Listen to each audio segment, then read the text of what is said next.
Hello and welcome to the podcast Tech Marketing Trends. My name is Jacob Löwenbrand and I'm the Managing Director of Bright Vision, as well host of this podcast. In today's episode, we're going to talk about bringing creativity to the sales process and exploration of prospecting techniques. And I have a guest with me here today, Mafalda Johannsen, who is Director of Business Development and Customer Success at Wonderway. Welcome to our podcast, Mafalda. So happy to have you with us. Thank you so much for inviting. Super happy to be here and to talk about this great topic with you. So am I. Really, really interesting. And you have an interesting background. So before we dive into, the creativity of the sales process, you need to give us an overview of who you are and what are you doing and so forth. Absolutely. So as you mentioned really well, I'm the Business Development and Customer Success Director at Wonderway.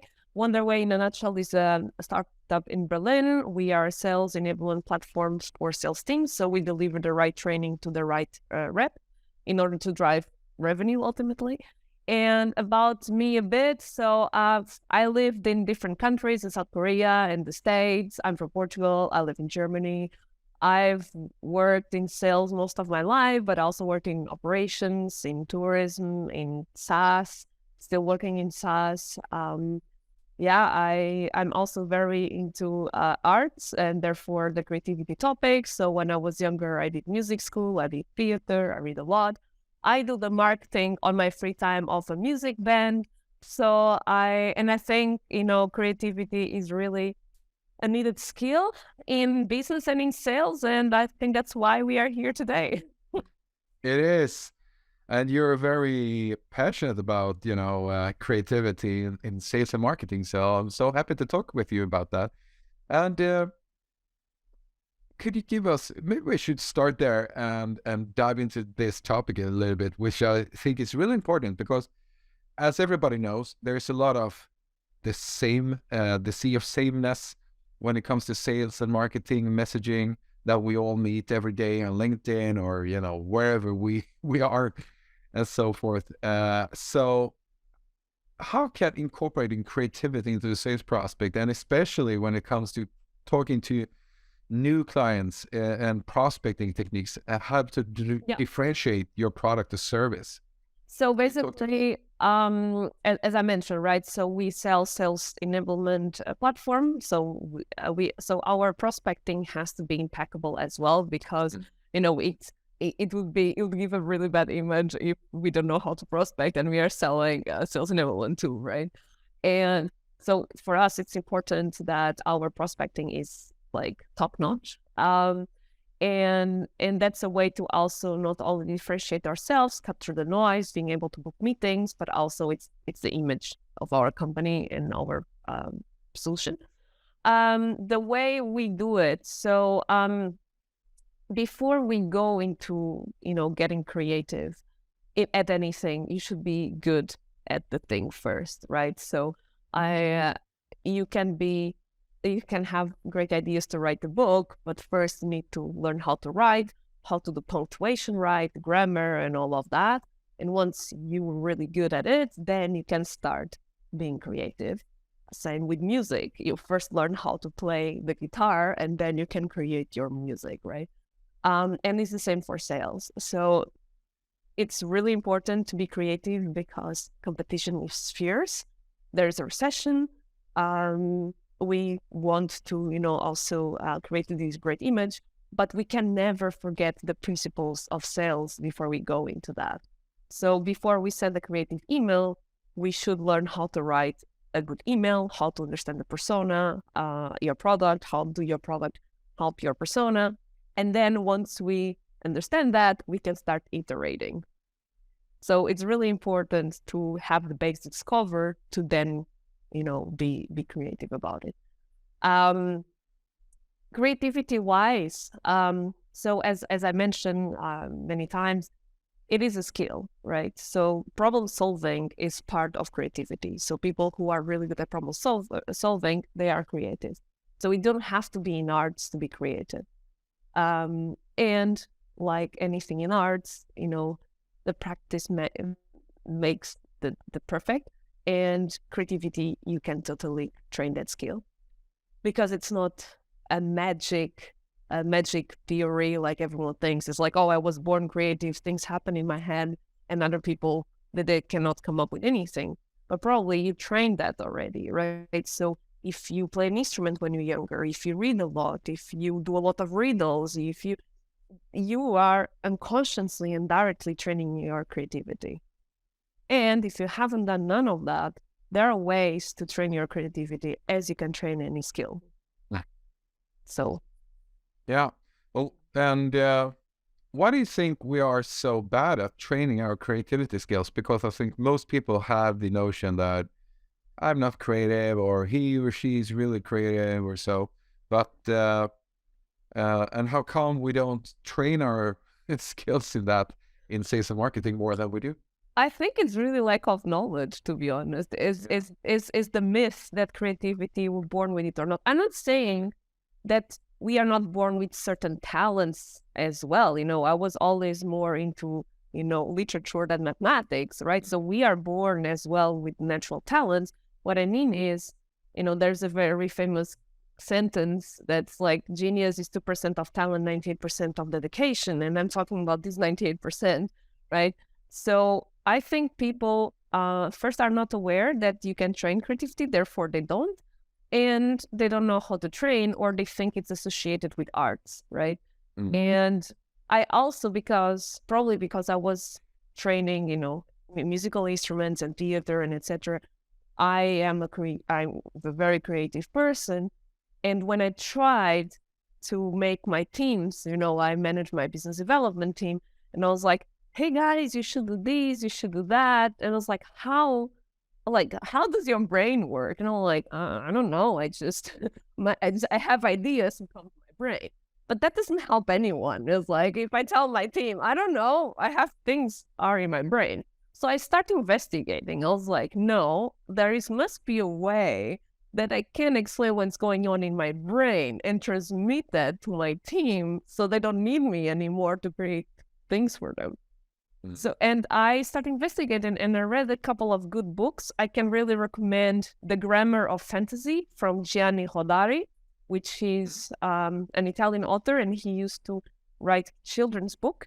And he created the principles, the grammar of fantasy, which is there are things we can consciously do to create new concepts, and those are the principles.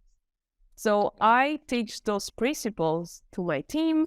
I have a webinar about that. Anyone can access that Wonderway's page where I talk about all the 15 principles. And if you do that, no matter how non-creative you are, it's impossible to not create something new with those. So you need to give those, tools to your teams to empower them to be creative.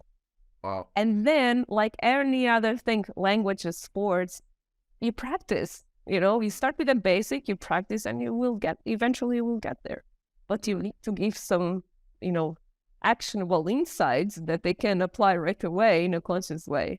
And that's why I think, most people are not training on that because they always associate with arts and natural talents. So interesting. And that is so cool that you have developed a process around how to apply creativity to sales marketing in this webinar, which we read up a little bit in the research for this podcast. And could you give us some specific examples from your research and your process there, how you can apply it to prospecting? That would Absolutely. be really Absolutely. So I can give you like a couple of principles and how they translate into, that sales would be email. most interesting to hear. Absolutely. So one of the principles is, for example, change of color, right? So you have a horse, you have the blue color. If you can make a blue horse, right? Blue horses don't exist, so you create something new by changing one element, which is color. This is one of the principles, right? Another one, and that's the one I use a lot, for example, on creative emails, is merge of elements. So when we merge, for example, an iPhone or a smartphone is a merge of elements. You join a telephone, a note taker, a camera, etc. And then you have a new device. But nothing on the smartphone didn't exist before, right? So you merge those elements. So you can also merge elements on a sales email. For example, I once saw a prospect who really liked hip hop, which is not uncommon in sales. Most salespeople love hip hop, I'm included. And I wanted to pitch to him our cold calling training. So I switched the lyrics from Lose Yourself from Eminem, but adapted to cold calling. So suddenly he was nervous not for the rap battle, but for the cold callings that he or she was about to do. So I merged like a sales email with a famous rap lyrics. So this is, for example, how you consciously can apply a creativity principle without having to be this mastermind of creativity. It was a conscious decision, right? The other element that you can use is, for example, change of substance. So I created an email that was in a poem form.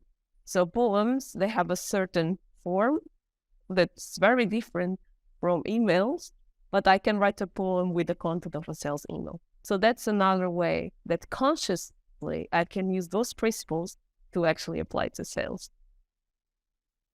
Thank you. Well, interesting. And those are quite achievable things that everybody could do, I suppose, more or less with some training or nudging. So that's so interesting. And when it comes to training sales professionals, and since you're representing a training company and so forth that have a process for this, how do you see, because I'm also coming from the sales industry, and we have a lot of, this is the best script and our high performers are doing it like this. And we try to process everything and build systems and checklists. And, so it's an anti-creative environment that we many times create for salespeople. How do you see and how do you see the balance between being creative and, drawing outside the line, so to say, and sticking to a sales script or a process that obviously somebody else have fine-tuned or so? Absolutely. And that's a very good question, that the line is blurred, right? So it's really hard to know where to draw the line. But I would say, like, processes in sales are essential. A good process will help you achieve your results, right? So most companies who don't have processes, they struggle. Same with scripts. And someone developed a script hopefully because it worked. I hope that was the reason. So, but I see processes and I see scripts as the foundation, essential, but once you learn that, you can iterate. That's why I'm saying creativity should come after the process, not before, right? So have a process that it works for most people. Those people should learn it really well. Learn how to do a really good cold call, how to write a really good email, making sure you do all the follow-ups. And you can be creative and still stick to the process. I love processes. And I can tell, like, most artists that you think they're really creative, they are very disciplined. And that's why they achieve greatness, because they have a process and they have a discipline. Many of them, obviously, there are exceptions. People work differently. So you can totally, and you should follow the process that makes sense, but make it better. And make it better and making work for you is where creativity comes in. But if you haven't learned how to do a proper cold call, you cannot start, creating crazy ideas on how to do an opening. And you can make small changes. So when you create something new, it doesn't have to be totally out of the box. It can be, let me try this new CTA, right? So you haven't changed anything. You just change one part, right? Or let me try this new call opener to see if I'm more likely to keep the prospect on the phone.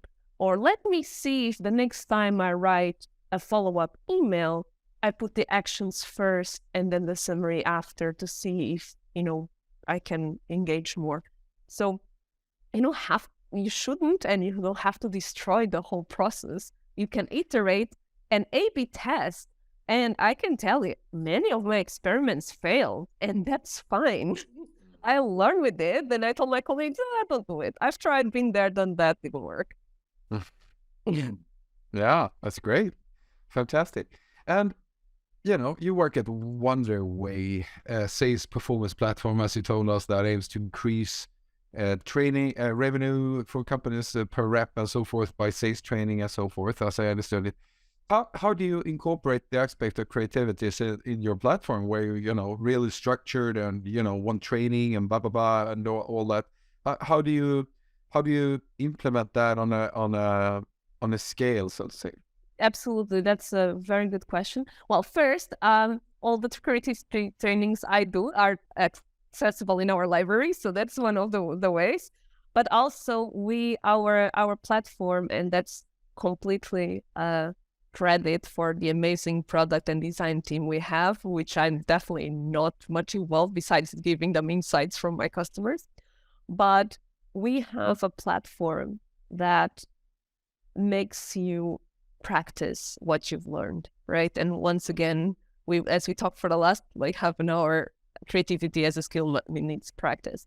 So every time in our platform, you learn, for example, good practices on how to write a good email. The assessment would be write a good email. Or if you give you training on how to improve your LinkedIn profile, the assessment is show me that you make the changes on your LinkedIn profile. So we created a platform that all the assessments are related to your daily job. So the sales rep doesn't feel that he or she is losing their time in theories that will never apply. It's really obvious how they can apply to their daily job, and hopefully they'll be happier to come back to the platform and learn more. But once again, all of that great work, creative work, totally credit to my design and product teams, because they've done a great job on that. And we also have a couple of creativity exercises. I've done that to my team, even though those, I see them more as you go once to the gym, and if you don't go back, it's that training didn't mean much. And those are also a bit the trick with creativity exercises that you do here and there. It's fun, it sparks the motivation in the team, but once every, 6 months, it doesn't really work. It should be something you should continuously do every week while you're working as well. Yeah, fantastic. Alan, where do you see sales teams or salespersons make mistake when trying to be creative, and maybe overdoing it or trying underdoing it? Yeah. Do you see any typical mistakes you could recommend us to avoid doing? Yes, I can. First is actually thinking that creativity is a talent, natural talent. So if their sales rep is this kind of person who thinks that he or she's never very creative, that's already the first mistake, because people think they cannot learn, right? So that's the first mistake. And the second one is jumping the gun. And it's a good performers and ambitious sales reps, they love to go into action, which is great, but sometimes they skip a bit the basics. So what I'm saying is, they're just like, oh, I have this great idea for this email, but if you haven't understood your persona and the challenge, you can write the most crazy out of the box email. If it's not relevant to the CTO, they're probably not going to get anywhere, right? So what I see a lot is not learning the basics properly, especially persona-wise, focusing too much on the product, and then trying to make up for the lack of results with creative things before actually having the basics covered, like a process. If you forget to follow up, right? If you are not clear with the pain, there is no creativity that can save you here. Or maybe you can make people laugh. It doesn't mean you will book a call. So, and then if you have everything covered, you should actually see creativity as something you can train and try, and not be afraid to try, because I think people don't try it that much. So I don't think there is an overdue of creativity. I think it's exactly the opposition. Like people don't try; they are afraid of trying. And then you have organizations who don't allow people. There's like you have to write this email. It's like, yeah, but the email is great or is not. If the email is converting, sure, but if you're not looking anything with that email, why are you making a rep? And most reps was like, sure, I'm gonna do whatever they tell me to do because in the end of the day, like they told me, I do it. I get my salary. I don't care. And it's something we should be avoid. So you also like as a company, you should create a safe space for people to try and fail. Like I also tell my teams, they're like, this thing's gonna work. I'm like, I don't know. You tell me, do it and let me know. Share your learnings. Like I don't know. I don't have a magic wand or I cannot predict the future. Like I think it will, but who am I? Try, let me know. And if it doesn't work, we can do it again. Fine. Yeah, but that's great. I like that. And trying to set up hypotheses and A/B tests and just try new things all the time and keep the good ones and move on from the Exactly. bad tries. Yeah. And then make it into a playbook, into a process that you can share. So it's like things go hand in hand. They shouldn't go separate ways, Yeah. And things evolve. So what was like true 6 months ago, it's not now. So it should be evolving anyway your processes using creativity to make them better, because creativity, as I said, is also problem solving. So it doesn't have to be painting a Picasso, It can also be, how can I improve my process that works, that makes sense? That's also being creative. That's true. Yeah. And fantastic. Thank you so much for sharing. And one last question now, before I know you have a lot of things to move on to.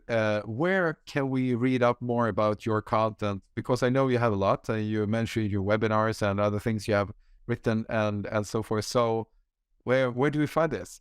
So LinkedIn. So I post almost every day on LinkedIn. That's my only social media. Really, I don't have Instagram. I don't have TikTok. I barely go on my Facebook. So LinkedIn is the place to go. And then the webinars, I moderate webinars very often from my company. So you just have to follow Wonderway's LinkedIn as well to see the webinars. And then I'm hosting 2 podcasts as well. So one is about buyer personas. So every week I interview 3 heads of marketing, 3 heads of engineering, 3 heads of quality assurance. And I just ask them, like, what you do? Like, tell me more about I don't understand your role. Like, what's success for you? What are your main challenges? So this is one of the podcasts, and there is another one that is sales directly sales training. So I interview sales experts and I ask them what are the 3 main mistakes they have seen or experienced in sales training. So that one is really short, 15 minutes, easy to consume, so you don't waste much of your time. You listen, you have 3 insights, and you go. So those are, let's say, the 3 ways that I'm now sharing content. Fantastic. Wow. Really like that.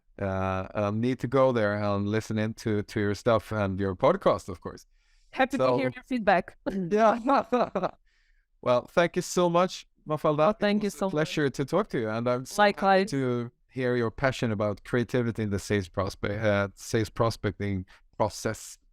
And I wish you all the best with the Wonderway and the sales training platform you have there and so forth. So thank you. Likewise. Thank you. Thank you so much.